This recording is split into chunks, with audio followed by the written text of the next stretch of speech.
A new wave of 360-degree video content is being created by many filmmakers worldwide at the moment. With the release of the first consumer VR headset, the Gear VR, it stands to reason that quite a lot of consumers will not be gamers but movie fans and purchasing headsets for movie-type experiences. At the forefront of this revolution is Jaunt VR, who recently secured close to $30 million in venture funding. Just recently, Jaunt has released some trailers and tech demos which we decided to check out using our Oculus DK2.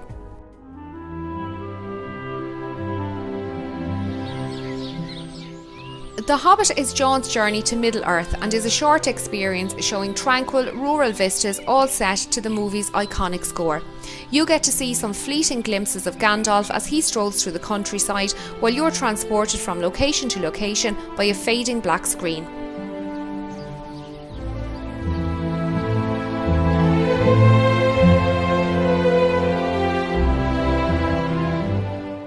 The picture is quite clear, but I didn't get a sense of 3D from any of the objects on show, and for me at least it feels as if I'm standing inside a large dome with the image being projected around me. Also, I'm not a fan of Lord of the Rings in general, but with all the action scenes available and massive set locations, I feel a bit cheated that these locations were ignored and instead we are given some generic countryside locations, especially as the movie's subtitle is The Battle of the Five Armies. I think that if we were put into the centre of a battlefield, this would be a better demonstration of Jaunt's technology, allowing you to look around and see different characters battle each other, making the whole experience much more immersive.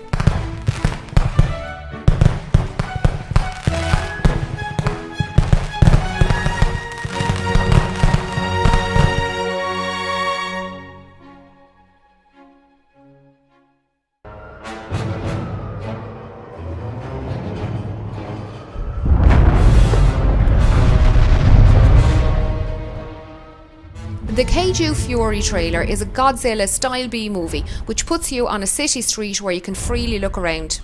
You jump between this location and a basement coffee shop where two terrified customers stare at the ceiling expecting it to cave in. This trailer is certainly a better use of VR and you actually feel tiny compared to the monster that comes towards you.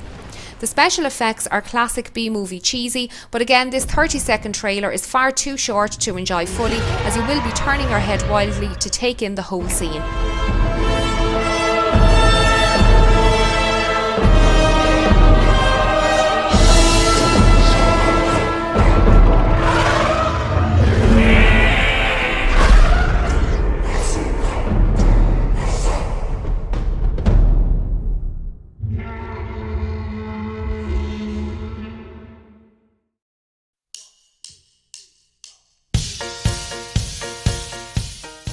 A young pop band, R5, had a recording session filmed using a single Jaunt camera setup in a central location inside the recording studio. This demo is my personal favourite as it really does transport you into the scene and you can look around at all the band members as they play a pretty rocking tune.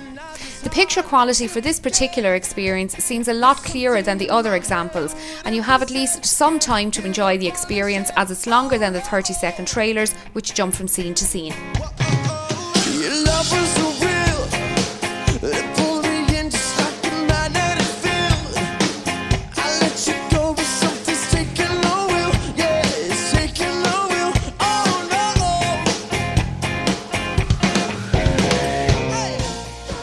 This particular experience also lets you spot the stitch lines from Jaunt's camera array.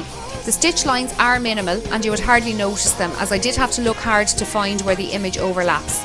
I really enjoyed this video and I can quite easily see this being an enjoyable way to listen to your favourite bands in the future as being in the room with them really does add to the overall experience.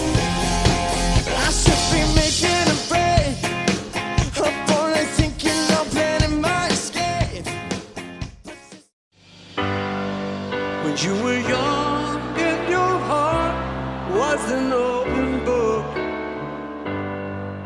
you should say, live and let live. The next music experience comes from a live performance of Live and Let Die by Paul McCartney, which on paper sounds like an amazing combination. However, it has one fatal flaw for any music experience: the sound. For some reason, Jaunt implemented directional audio in this experience, which is a shame, as if you turn your head to look at the audience, the song gets drowned out and hampers your enjoyment.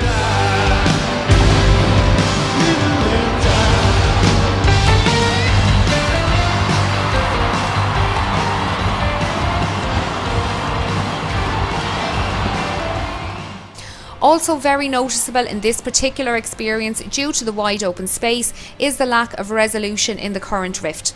Anything further than 20 feet away from your location will look quite fuzzy, but this is a hardware limitation and not John's recording method.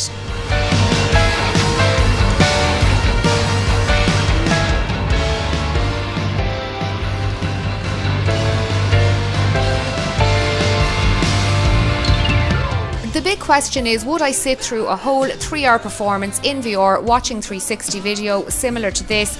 Probably not. It's neat, and this is just the first example of virtual reality being used in this way, but most bands will look pretty boring on stage after an hour standing in the same position or repeating the same movements. The big draw for music fans is the volume of the music, especially the bass, and the atmosphere in the crowd.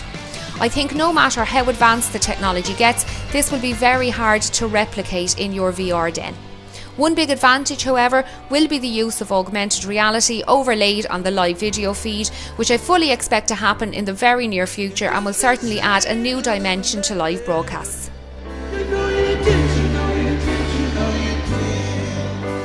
This ever-changing world in which we're living makes you give and cry. So live and let die. Live and let die. Live and let die. Live and let die.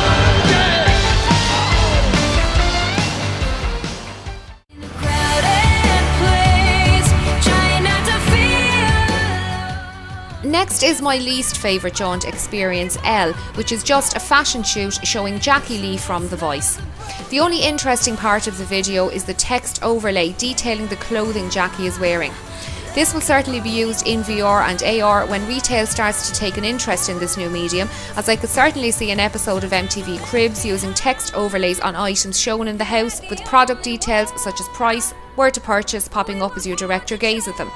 Overall, the Elle experience is nothing special and is likely one of the earlier jaunt videos captured, as the picture is certainly not as crisp as the R5 example. Left behind.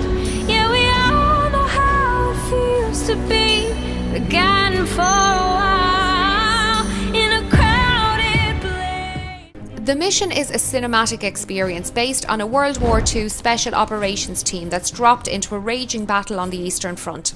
This for me shows the most promise of all Jaunt 360 videos, but the way the trailer is edited, you will get whiplash trying to take in all the action scenes. This should have been a night drop. We don't have the case. Nope. Lieutenant Papanopoulos has the case. He was taken by the Germans. Not only do filmmakers have to think of new ways of filming a scene in 360 and making sure to hide all the film crew, they should also start to think of new ways of cutting a trailer together. The mission, along with a lot of Jaunt's other trailers, are far too short to really appreciate the fact that you can fully look around your environment. Just as you get a handle on where you are, the scene cuts to another location, and you will find yourself looking left to right to take in the new location before you are transported somewhere else.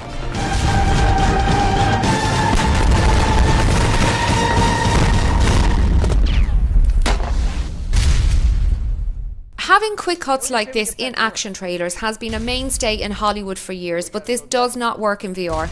If the filmmaker just left the user in the heat of the battle for 30 seconds without swapping positions, this would be far more effective, as jumping from place to place, trying to show as much as possible, actually has the opposite effect, as the user doesn't have time to take in anything.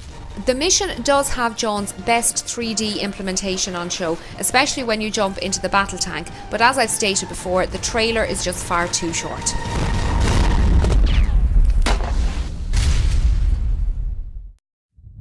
Can you hear me? I think they slipped us something. I'm gonna be back. I'm gonna get out. Finally, Black Mass is a horror-type experience that actually makes you an active participant in proceedings, as the actors talk directly to you, and this really does add to the immersion. The image quality for this trailer is pretty good, and the 3D effect is very noticeable on close-up objects. I especially like how transitions are handled by sinister goons placing a dark hood over your head and then removing it to reveal a new location. Horror and action movies seem to be a perfect fit for 360 video, and the Black Mass trailer is certainly intriguing.